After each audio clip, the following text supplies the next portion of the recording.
संभ्रम आहे. दिवाळी कधी कोणत्या दिवशी करायची. आपण 21 ऑक्टोबरला करणार आहोत आणि उद्याच्या 21 ऑक्टोबरला लक्ष्मी श्रीयंत्राचं आपण पूजन करावं. 22 ऑक्टोबरला दिवाळीचा पाडवा आहे, म्हणजेच बलिप्रतिपदा आहे.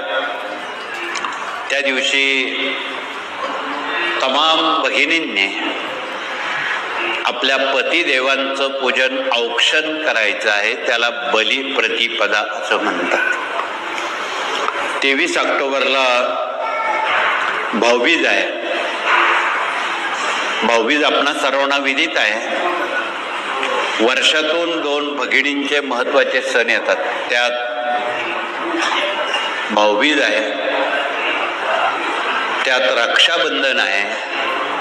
हे अत्यंत पवित्र हे नातं भविष्य काळापर्यंत टिकाऊ आणि पोचवण्याचं काम हे संस्कार करत असतात. म्हणून आपण येणेप्रमाणे या दिवाळीच्या 5 दिवसांच्या तयारीला सामोरं जात आहोत. देशभरात आणि जगभरात असंख्य भारतीय देश विदेशामध्ये